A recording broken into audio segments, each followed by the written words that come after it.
ಈಗ seat ಮ್ಯಾಟ್ರಿಕ್ಸನ್ನು K A ಅವರು KCETಯ ಒಂದು ಸೀಟ್ ಮ್ಯಾಟ್ರಿಕ್ಸನ್ನು ರಿಲೀಸ್ ಮಾಡಿದ್ದಾರೆ. ಇಂಜಿನಿಯರಿಂಗ್ ಕೋರ್ಸ್ ಆಯಿತು, ಅಗ್ರಿಕಲ್ಚರ್ ಕೋರ್ಸ್ ಆಯಿತು, ಅದೇ ರೀತಿಯಲ್ಲಿ ವೆಟರ್ನರಿ ಕೋರ್ಸ್ ಆಯಿತು, ಅದೇ ರೀತಿಯಲ್ಲಿ ಇನ್ನಿತರ ಕೋರ್ಸಸ್ಗಳ ಒಂದು ಸೀಟ್ ಮ್ಯಾಟ್ರಿಕ್ಸನ್ನು ರಿಲೀಸ್ ಮಾಡಿದ್ದಾರೆ.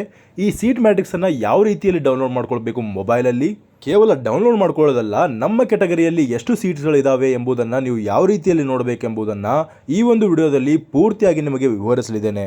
ಪೂರ್ತಿಯಾದಂತಹ ಮಾಹಿತಿಯನ್ನು ಈ ಒಂದು ವಿಡಿಯೋದಲ್ಲಿ ಸೀಟ್ ಮ್ಯಾಟ್ರಿಕ್ಸ್ಗೆ ಸಂಬಂಧಪಟ್ಟಂತೆ ನಾನು ಕೊಡಲಿದ್ದೇನೆ. ಆದ್ದರಿಂದ ನೀವು ಪೂರ್ತಿಯಾದಂತಹ ವಿಡಿಯೋನ ನೋಡಿ. ಮೊದಲಿಗೆ ನಾನು ಏನು ಮಾಡ್ತೇನೆ, ನನ್ನ ಫೋನನ್ನು ತೆಗೆದುಕೊಂಡು ನಾನು ಇಲ್ಲಿ ಏನು ಮಾಡ್ತೇನೆ, KA ವೆಬ್ಸೈಟನ್ನು ಓಪನ್ ಮಾಡ್ತೇನೆ. KA ವೆಬ್ಸೈಟನ್ನು ಓಪನ್ ಮಾಡಿದ ತಕ್ಷಣ ನಾನು 3 ಡಾಟ್ಗಳನ್ನು ಟಚ್ ಮಾಡ್ತೇನೆ.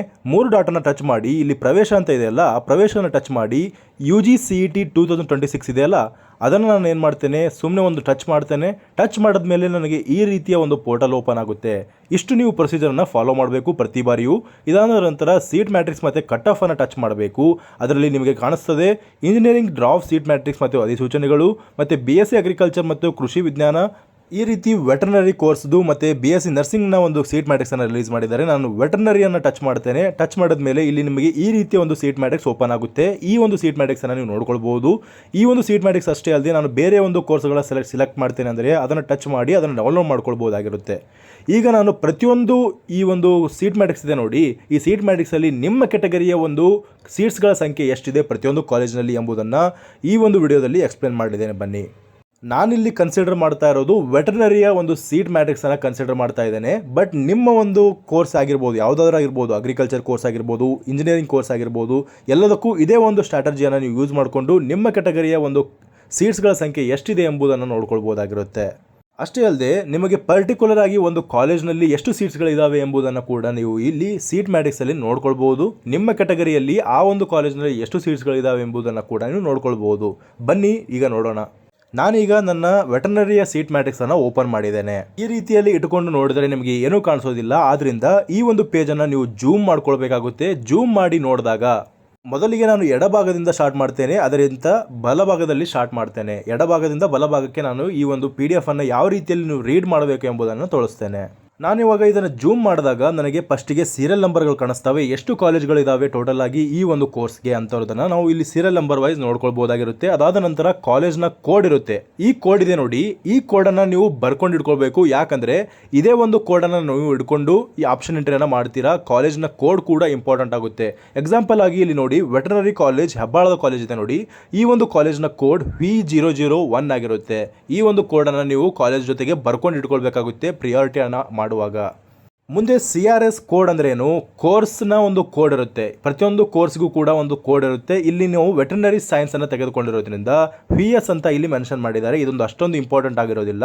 ತದನಂತರ ಇಲ್ಲಿ ನಿಮಗೆ ಕೋರ್ಸ್ನ ನೇಮನ್ನು ಬರೆದಿರ್ತಾರೆ. ಈಗ ನೀವು ಅಗ್ರಿಕಲ್ಚರ್ನ ತೆಗೆದುಕೊಂಡಾಗ ಅಲ್ಲಿ ಅಗ್ರಿಕಲ್ಚರ್ ಕೂಡ ಇರುತ್ತೆ, ಹಾರ್ಟಿಕಲ್ಚರ್ ಕೂಡ ಇರುತ್ತೆ, ಫಾರೆಸ್ಟ್ರಿ ಕೂಡ ಇರುತ್ತೆ. ಈ ಒಂದು ಕೋರ್ಸ್ನ ನೇಮನ್ನು ಅಲ್ಲಿ ನೀವು ಕರೆಕ್ಟಾಗಿ ನೋಡಿಕೊಂಡು ಈ ಒಂದು ಕಾಲೇಜ್ಗಳನ್ನು ಡಿಸೈಡ್ ಮಾಡಬೇಕಾಗುತ್ತೆ.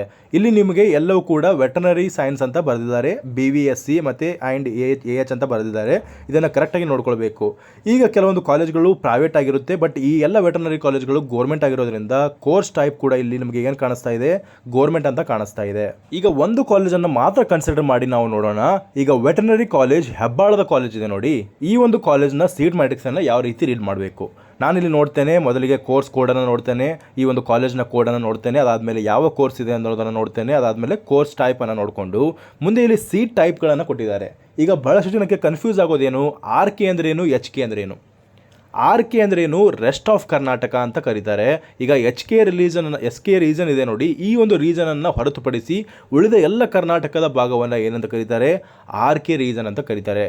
ಸಿಂಪಲ್ ಆಗಿ ಹೇಳೋದಾದರೆ HK ಅಂದರೆ ಹೈದರಾಬಾದ್ ಕರ್ನಾಟಕ, RK ಅಂದರೆ ರೆಸ್ಟ್ ಆಫ್ ಕರ್ನಾಟಕ ಅಂತ ಆಗಿರುತ್ತೆ. ಈಗ HK ರೀಸನ್ಗೆ ರಿಸರ್ವೇಷನ್ ಇರುತ್ತಲ್ಲ, ಆ ರಿಸರ್ವೇಷನ್ಗೆ ಎಷ್ಟು ಸೀಟ್ಗಳಿದ್ದಾವೆ ಎಂಬುದನ್ನು ಅಲ್ಲಿ ಮೆನ್ಷನ್ ಮಾಡಿರ್ತಾರೆ. ನೀವು ಹಾರಿಜಾಂಟಲಿ ಹೋದಾಗ ಆ ಒಂದು ಸೀಟ್ ಮ್ಯಾಟ್ರಿಕ್ಸಲ್ಲಿ ನಿಮಗೆ ಕಾಣಿಸ್ತದೆ HK ರೀಸನಲ್ಲಿ ಎಷ್ಟು ಸೀಟ್ಸ್ಗಳಿದ್ದಾವೆ. ಅದೇ ರೀತಿಯಲ್ಲಿ ಒಂದು RK ಅಂದರೆ ರೆಸ್ಟ್ ಆಫ್ ಕರ್ನಾಟಕದಲ್ಲಿ ಎಷ್ಟು ಸೀಟ್ಸ್ಗಳಿದ್ದಾವೆ ಎಂಬುದನ್ನು ಅಲ್ಲಿ ಮೆನ್ಷನ್ ಮಾಡಿರ್ತಾರೆ. ಈ ಒಂದೇ ರೋ ಅಲ್ಲಿ ನೋಡ್ಕೊಂಡು ಹೋಗಬೇಕು. ನೀವು ರೆಸ್ಟ್ ಆಫ್ ಕರ್ನಾಟಕದವರಾಗಿದ್ದರೆ ನೀವೇನು ಮಾಡ್ತೀರಿ, RK ರೀಸನನ್ನು ಮಾತ್ರ ನೋಡ್ಕೊಂಡು ಹೋಗ್ತೀರಿ. ನಮ್ಮ ಕೆಟಗರಿ ಯಾವುದಿದೆ ಆ ಒಂದು ಕೆಟಗರಿ ಕೆಳಗಡೆ ನೋಡ್ಕೊಂಡು ಹೋಗ್ಬೇಕು. ನೀವು ನೋಡ್ಕೊಂಡು ಹೋದಾಗ ಅಲ್ಲಿ ನಿಮಗೆ ಆ ಒಂದು RK ರೀಸನಲ್ಲಿ ಎಷ್ಟು ಸೀಟ್ಸ್ಗಳಿದ್ದಾವೆ ಎಂಬುದನ್ನು ನೋಡಿಕೊಂಡ್ರೆ ಆ ಒಂದು ಕಾಲೇಜ್ನಲ್ಲಿ ಎಷ್ಟು ಸೀಟ್ಸ್ಗಳಿದ್ದಾವೆ ಎಂಬುದನ್ನು ನಾವು ನೋಡ್ಕೊಳ್ಬೋದು. ನೋಡಿ, ಈ ಹೆಬ್ಬಾಳದ ಕಾಲೇಜನ್ನು ನಾನು ಜೂಮ್ ಮಾಡ್ತಾ ಇದ್ದೇನೆ. ಇಲ್ಲಿ ನೋಡಿ ನೀವು ಗೋರ್ಮೆಂಟ್ ಅಂತ ಬರೆದಿದೆ, ಇದರ ಮುಂದೆ HK ಅಂತ ಬರೆದಿದೆಯಲ್ಲ. HK ಅಲ್ಲಿ ಕ್ಯಾಟಗರಿ 1 ಅಲ್ಲೂ 0 ಸೀಟ್ಸ್ಗಳಿದ್ದಾವೆ, ಕ್ಯಾಟಗರಿ 2 ಅಲ್ಲೂ 0 ಸೀಟ್ಸ್ ಇದ್ದಾವೆ. HK ರೀಸನ್ ಅಲ್ಲಿ ಮಾತ್ರ ಹೇಳ್ತಾ ಇರೋದು ನಾನು. ಅದೇ ರೀತಿಯಲ್ಲಿ ರೆಸ್ಟ್ ಆಫ್ ಕರ್ನಾಟಕವನ್ನು ನೋಡಿ. ಇಲ್ಲಿ ರೆಸ್ಟ್ ಆಫ್ ಕರ್ನಾಟಕದಲ್ಲಿ ನೀವು 2AG ಅಂದರೆ 2AG ಅಂದ್ರೇನು, 2A ಜನರಲ್ ಅಲ್ಲಿ ಎಷ್ಟು ಸೀಟ್ಸ್ ಇದಾವೆ ರೆಸ್ಟ್ ಆಫ್ ಕರ್ನಾಟಕದಲ್ಲಿ? 1 ಸೀಟ್ ಇದೆ. ಅದೇ ರೀತಿಯಲ್ಲಿ 2BG ಅಲ್ಲಿ ಕೂಡ ನಿಮಗೆ ರೆಸ್ಟ್ ಆಫ್ ಕರ್ನಾಟಕದಲ್ಲಿ 1 ಸೀಟ್ ಇದೆ. G ಅಂದ್ರೇನು, ನಮ್ಮದು ಯಾವುದೋ ಒಂದು ರಿಸರ್ವೇಷನ್ಗಳು ಬರೋದಿಲ್ಲ ನಮಗೆ. ಒಂದು ಕನ್ನಡ ಮೀಡಿಯಂ ಬರೋಲ್ಲ, ರೂರಲ್ ಬರೋಲ್ಲ, ಯಾವುದೂ ಕೂಡ ಬರೋಲ್ಲ ನಮಗೆ. ಅಂಥವ್ರಿಗೆ G ಅಂತ ಬರುತ್ತೆ. ಅಂದರೆ ಏನು, 2AG, 2BG, ಕ್ಯಾಟಗರಿ 1G ಮತ್ತು 3AG, 3BG ಈ ರೀತಿಯ ಒಂದು ಶಾರ್ಟ್ ಫಾರ್ಮನ್ನು ನೀವು ಓದ್ಕೊಳ್ಬೋದಾಗಿರುತ್ತೆ. ಇಲ್ಲಿ ನೋಡಿ, ನಿಮಗೆ ಮೇಲ್ಗಡೆ ಜನರಲ್ ಅಂತ ಬರೆದಿದ್ದಾರಲ್ಲ. ಜನರಲ್ ಅಂದರೆ ನಿಮಗೆ ಯಾವುದೇ ರಿಸರ್ವೇಷನ್ಗಳಿಲ್ಲ, ಕನ್ನಡ ಮೀಡಿಯಂ ಇಲ್ಲ, ರೂರಲ್ ಇಲ್ಲ, ಯಾವುದೂ ಇಲ್ಲ. ಅದೇ ನಿಮ್ದೇನಾದರೂ ರೂರಲ್ ಇತ್ತಂದರೆ, ನೀವು ರೂರಲಲ್ಲಿ ಈ ಒಂದು ಭಾಗವಿದೆಯಲ್ಲ, ರೂರಲ್ ಅನ್ನೋದು ಭಾಗವಿದೆಯಲ್ಲ, ಈ ಒಂದು ರೂರಲ್ನ ಭಾಗದಲ್ಲಿರುವಂತಹ ನಿಮ್ಮ ಕ್ಯಾಟಗರಿ ಯಾವುದು? ನಿಮ್ಮದು 2A ಆಗಿತ್ತಂದರೆ 2AR ಅಂತ ಬರುತ್ತೆ ನಿಮ್ಮದು. 2AR ಅಂದ್ರೇನು? ಆರ್ ಅಂದರೆ ರೂರಲ್. 2AR ಅಲ್ಲಿ ನೀವು ಎಷ್ಟು ಸೀಟ್ಸ್ಗಳಿದ್ದಾವೆ ಎಂಬುದನ್ನು ನೋಡ್ಕೊಳ್ಬೋದು. ಅದೇ ರೀತಿಯಲ್ಲಿ ನಿಮ್ಮ ಕ್ಯಾಟಗರಿ ಏನಾದರೂ ST ಆಗಿತ್ತಂದರೆ STR ಅಲ್ಲಿ ಎಷ್ಟು ಸೀಟ್ಸ್ಗಳಿದ್ದಾವೆ ಎಂಬುದನ್ನು ಆ ಒಂದು ಕಾಲೇಜ್ನಲ್ಲಿ ನೋಡ್ಕೊಳ್ಬೋದಾಗಿರುತ್ತೆ. ಈ ವರ್ಷ SC ಕ್ಯಾಟಗರಿಯಲ್ಲಿ ಭಾಗ A ಮತ್ತು B, C ಅಂತ ಡಿವೈಡ್ ಆಗಿದ್ದಾವೆ.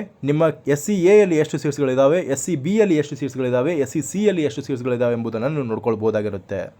ಹಾಗಾದರೆ ನನ್ನದು ರೂರಲ್ ಬರಲ್ಲ, ನನ್ನದು ಕನ್ನಡ ಮೀಡಿಯಂ ಬರುತ್ತೆ ಅಂದರೆ ನೀವು ಕನ್ನಡ ಮೀಡಿಯಮ್ದು ಕೂಡ ನೆಕ್ಸ್ಟ್ ಸ್ಕ್ರೋಲ್ ಮಾಡಿದ್ರೆ ನಿಮಗೆ ಸಿಗುತ್ತೆ. ಕನ್ನಡ ಮೀಡಿಯಮ್ದಲ್ಲಿ ಕೂಡ ನಿಮ್ಮ ಕ್ಯಾಟಗರಿ ಇರುತ್ತೆ ಮೇಲ್ಗಡೆ. ಅದರ ಕೆಳಗಡೆ ಹೋದಂಗೆ ನಿಮಗೆ ಕಾಲೇಜ್ನಲ್ಲಿ ಎಷ್ಟು ಸೀಟ್ಸ್ಗಳಿದ್ದಾವೆ ಎಂಬುದನ್ನು ಮೆನ್ಷನ್ ಮಾಡಿರ್ತಾರೆ. ನಿಮ್ದೇನಾದರೂ ಸ್ಪೆಷಲ್ ಕ್ಯಾಟಗರಿ ಬರ್ತಾ ಇದ್ದರೆ, NCC ಬರ್ತಾ ಇದ್ದರೆ, ಸ್ಪೋರ್ಟ್ಸ್ ಕೋಟಾ ಬರ್ತಾ ಇದ್ದರೆ, ಮತ್ತು ನಿಮಗೆ ಡಿಫೆನ್ಸ್ ಬರ್ತಾ ಇದ್ದರೆ, ಎಕ್ಸ್ ಡಿಫೆನ್ಸ್ ಬರ್ತಾ ಇದ್ದರೆ, ಹ್ಯಾಂಡಿಕ್ಯಾಪ್ ಬರ್ತಾ ಇದ್ದರೆ, PH ಹ್ಯಾಂಡಿಕ್ಯಾಪ್ ಬರ್ತಾ ಇದ್ದರೆ, ಮತ್ತು ಎಲ್ಲ ರೀತಿಯ ಒಂದು ಸ್ಪೆಷಲ್ ಕ್ಯಾಟಗರಿಯ ಸೀಟ್ಸ್ಗಳನ್ನು ಕೂಡ ಇಲ್ಲಿ ಮೆನ್ಷನ್ ಮಾಡಿರ್ತಾರೆ. ಅದರಲ್ಲಿ ನಿಮ್ಮ ಕ್ಯಾಟಗರಿದು ಯಾವುದು ಎಂಬುದನ್ನು ನೋಡಿಕೊಂಡು ನೀವು ಸೆಲೆಕ್ಟ್ ಮಾಡ್ಕೊಳ್ಬೇಕಾಗುತ್ತೆ. ಇಲ್ಲಿ ನಾನು ಕೇವಲ ವೆಟರ್ನರಿಯನ್ನು ಮಾತ್ರ ಹೇಳ್ತಾ ಇದ್ದೇನೆ. ನೀವು ಇದೇ ರೀತಿಯಲ್ಲಿ ಅಗ್ರಿಕಲ್ಚರ್ದು ಕೂಡ ನೋಡ್ಕೊಳ್ಬೋದು, ಇದೇ ರೀತಿಯಲ್ಲಿ ಇಂಜಿನಿಯರಿಂಗ್ದು ಕೂಡ ನೋಡ್ಕೊಳ್ಬೋದು. ಅದೇ ರೀತಿಯಲ್ಲಿ ನಿಮಗೆ ಬೇಕಾಗಿರುವಂತಹ ಕೋರ್ಸ್ನ ಒಂದು ಡೀಟೇಲ್ಸ್ಗಳನ್ನು ಈ ರೀತಿಯಲ್ಲಿ ರೀಡ್ ಮಾಡಬೇಕಾಗುತ್ತೆ. ಈ ಒಂದು ದೊಡ್ಡ PDF ಅನ್ನು ನೀವು ಜೂಮ್ ಮಾಡಿಕೊಂಡು ನಿಮ್ಮ ಕ್ಯಾಟಗರಿಯನ್ನು ನೋಡ್ಕೊಳ್ಬೇಕು, ನಿಮ್ಮ ರಿಸರ್ವೇಷನನ್ನು ನೋಡ್ಕೊಳ್ಬೇಕು, ಎಷ್ಟು ಸೀಟ್ಸ್ಗಳಿದ್ದಾವೆ ಕಾಲೇಜ್ನಲ್ಲಿ ಎಂಬುದನ್ನು ಕೂಡ ನೀವು ನೋಡ್ಕೊಳ್ಬೋದಾಗಿರುತ್ತೆ. ಈ ಒಂದು ಸೀಟ್ ಮ್ಯಾಟ್ರಿಕ್ಸ್ ಇದೆ ನೋಡಿ, ಈ ಸೀಟ್ ಮ್ಯಾಟ್ರಿಕ್ಸನ್ನು ನೋಡಿಕೊಂಡು ನೀವು ಕಾಲೇಜ್ಗಳನ್ನು ಆಪ್ಷನ್ ಎಂಟ್ರಿ ಮಾಡೋದಕ್ಕೆ ಹೋಗಬೇಡಿ. ಇದು ನಿಮಗೆ ರಫ್ ಡಾಟಾವನ್ನು ಕೊಡುತ್ತೆ. ಆದರೆ ನಿಮ್ಮ ಕೆಲಸವೇನಾಗಬೇಕಂದ್ರೆ ಚೆನ್ನಾಗಿರುವಂಥ ಕಾಲೇಜನ್ನು ಯಾವಾಗಲೂ ಮೇಲೆ ಇಡಬೇಕು. ನಿಮ್ಮ ಕ್ಯಾಟಗರಿಯಲ್ಲಿ ಆ ಒಂದು ಕಾಲೇಜ್ನಲ್ಲಿ ಸೀಟ್ ಇಲ್ಲ ಅಂದ್ಕೊಂಡು ಆ ಒಂದು ಕಾಲೇಜನ್ನು ಹಾಕದೇ ಇರೋದು, ಈ ರೀತಿಯ ತಪ್ಪುಗಳನ್ನು ಮಾಡೋದಕ್ಕೆ ಹೋಗಬೇಡಿ. ಯಾಕೆ ಅಂತ ಹೇಳ್ತಾ ಇದ್ದೇನೆಂದರೆ, ನಿಮ್ಮ ಕ್ಯಾಟಗರಿ SC ಆಗಿದೆ ಅಂತ ಅಂದ್ಕೊಳ್ಳಿ. ನಮ್ಮ ಕ್ಯಾಟಗರಿಯಲ್ಲಿ RV ಕಾಲೇಜ್ನಲ್ಲಿ ಯಾವುದೇ ಸೀಟ್ಸ್ಗಳು ಇಲ್ಲ. ನಾನೇನು ಮಾಡ್ತೀನಿ, RV ಕಾಲೇಜನ್ನು ಆಪ್ಷನ್ ಎಂಟ್ರಿಯಲ್ಲಿ ಹಾಕೋದೇ ಇಲ್ಲ. ಅಂಥ ಸಮಯದಲ್ಲಿ ನಿಮಗೆ ಜನರಲ್ ಕ್ಯಾಟಗರಿಯಲ್ಲಿ ಆ ಒಂದು ಕಾಲೇಜ್ನಲ್ಲಿ ಅಲಾಟ್ ಆಗ್ಬೋದಲ್ಲ. ಆದ್ದರಿಂದ ನಾನೇನು ಹೇಳ್ತಾ ಇದ್ದೇನೆ, ನಿಮಗೆ ನಿಮ್ಮ ಕ್ಯಾಟಗರಿಯಲ್ಲಿ ಆ ಒಂದು ಕಾಲೇಜ್ನಲ್ಲಿ ಸೀಟ್ ಇಲ್ಲ ಅಂದ್ಕೊಂಡು ನೀವು ಆಪ್ಷನ್ ಎಂಟ್ರಿಯಲ್ಲಿ ಆ ಒಂದು ಕಾಲೇಜನ್ನು ಹಾಕದೇ ಇದ್ದರೆ ಅದು ದೊಡ್ಡ ತಪ್ಪಾಗ್ತದೆ. ನಿಮಗೆ ಆಪ್ಷನ್ ಎಂಟ್ರಿಯಲ್ಲಿ ಎಲ್ಲ ಕಾಲೇಜ್ಗಳನ್ನು ಯಾವ ಕಾಲೇಜ್ ಚೆನ್ನಾಗಿದೆ, ಯಾವ ಕಾಲೇಜ್ ಚೆನ್ನಾಗಿಲ್ಲ ಎಂಬುದನ್ನು ಅರ್ಥ ಮಾಡಿಕೊಂಡು ಒಂದು ಪ್ರಿಯಾರಿಟಿ ಆರ್ಡರಲ್ಲಿ ಆಪ್ಷನ್ ಎಂಟ್ರಿಯನ್ನು ಮಾಡ್ಕೊಳ್ಬೇಕು. ಆ ಒಂದು ಕಾಲೇಜ್ನಲ್ಲಿ ಸೀಟ್ ಇದೆಯೋ ಇಲ್ವೋ ಅನ್ನೋದನ್ನು ನೀವು ತಲೆ ಕೆಡಿಸ್ಕೊಳ್ಳೋದಕ್ಕೆ ಹೋಗಬೇಡಿ.